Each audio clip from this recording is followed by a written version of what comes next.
Well, good afternoon, ladies and gentlemen. Welcome back to the Life and Times of Crazy Patrick. I'm sorry I haven't posted anything for a while. My back went out on me again a couple weeks ago, and I had to go to my doctor. Actually, before my doctor's appointment, I had to go to my doctor. Could barely walk again.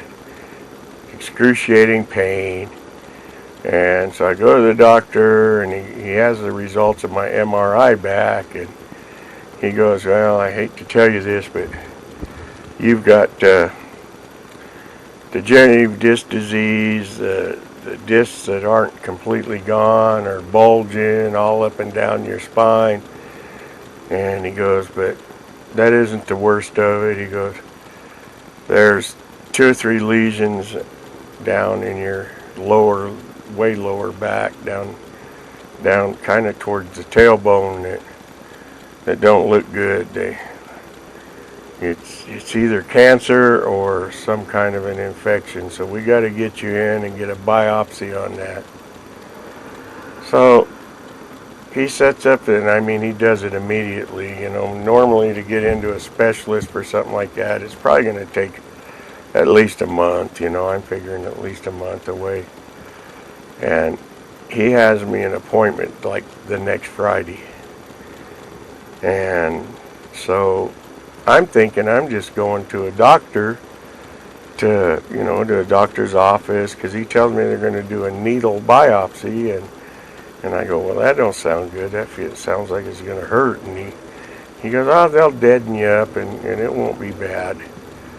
And so he sets this up. And I don't know where I'm going. Out by the hospital, there's all kinds of other complexes and stuff. And it is beer 30, so I'm having me a sip of beer. There's these other big buildings behind the hospital where my doctor is and where other things are, like orthopedics and all that stuff. So I think that's where I'm going. So I call them a couple days before, and they go, see if I could just drive myself and everything would be okay. And they go, oh no, you're going to have somebody drive you and drive you away when it's over. And I'm going, well, this doesn't sound like some simple procedure then, but I didn't even worry about it then. So, because I'm thinking I'm going to one of these offices behind the hospital. My wife and I go out there the morning of. Well, actually, my appointment was at noon, and they called the day before, called my wife and said, well, we're going to move you up to 10 o'clock. So I'm thinking, well, that's good, because I like to get stuff done in the morning, so I got the afternoon to do anything else that I want to do on a day off. And so my wife takes me out there, and we're looking for the address is 4311, and that's the hospital. I'm going, oh my God, I'm going to the hospital. So I go in there and I get all checked in, figure out what the copay is, and it was $200 that, I can't afford, but it's got to be done. So I pay my $200, and they tell me to go across to outpatient. Oh, it's like outpatient surgery. I didn't know I was going in for surgery. I didn't know that. I thought it was something simple. So now I'm starting to get a little scared, going, oh geez, what's going on now? So they come and get me, and they take me back to this recovery room, and I get on a hospital bed. They tell me to take off all my clothes. I can keep my socks and my underwear, thank God. Put on this gown and get on this bed and get comfortable.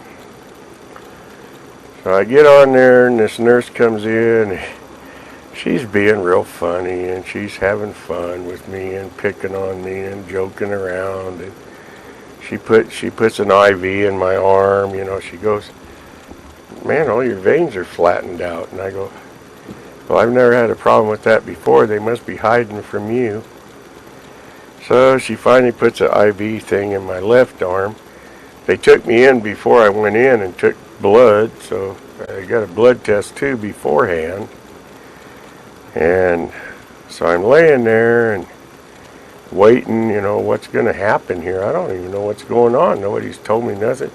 Says the doctor's going to be here in a little bit. He'll explain what they're going to do. And this other nurse comes in and she goes, "Oh, this is going to be your bartender. She's going to fix you a pretty strong margarita and everything will go good for you." I'm going, "Oh my God, they're putting me out." And doctor comes in and he tells me, "Well, we got to go in down by your tailbone and these lesions don't look good. They're either cancer or they're some kind of an infection, and we need to get in there and figure it out." And he's saying, "Now there is a chance, there could be some nerve damage, could hit an artery. There is a chance of that, but it's not real high." And I'm going, "Okay, here we go." So I'm getting more nervous. So he leaves, and I asked him, "When will I get the results back?"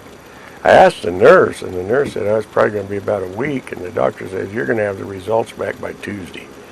You call your doctor by Tuesday, and you'll have the results."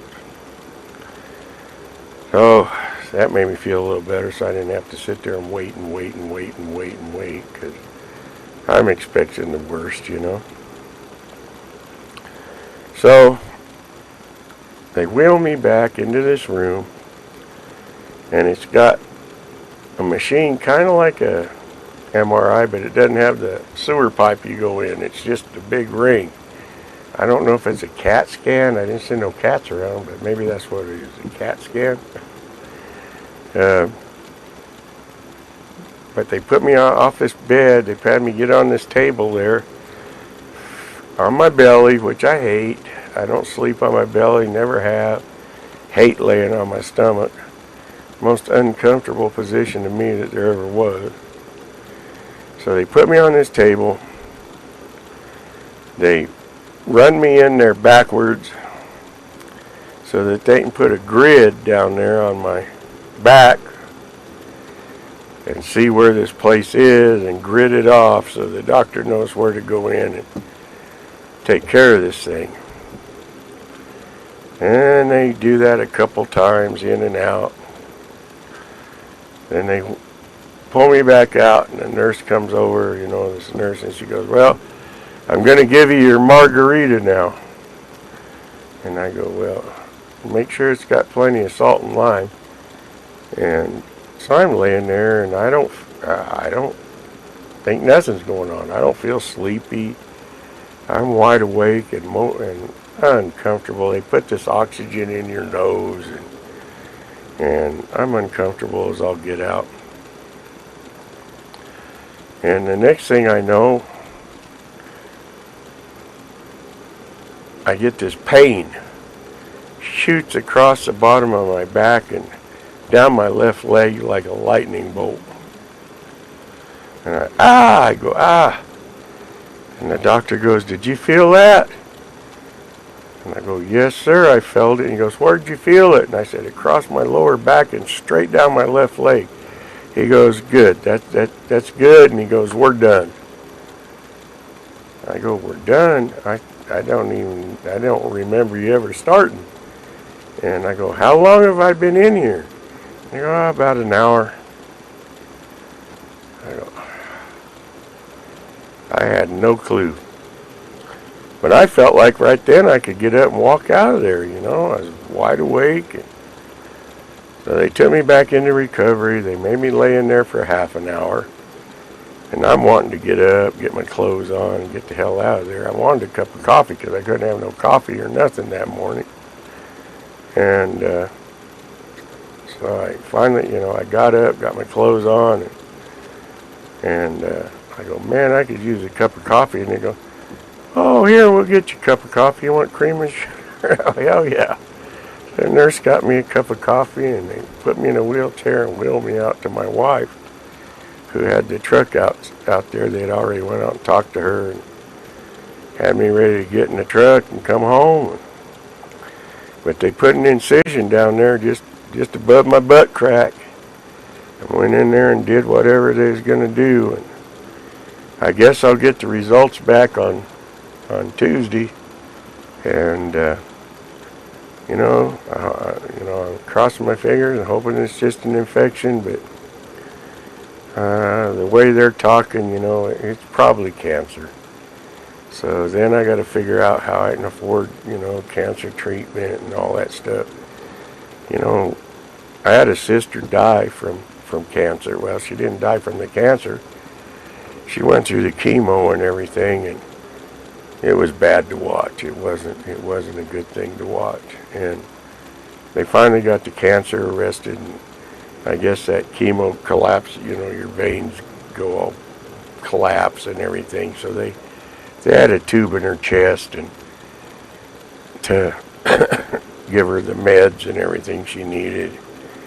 And that tube got infected, and she was doing good. They got the cancer arrested, and she was looking good again and feeling good again. And they had to take her in the hospital and change out that tube and clean up that tube.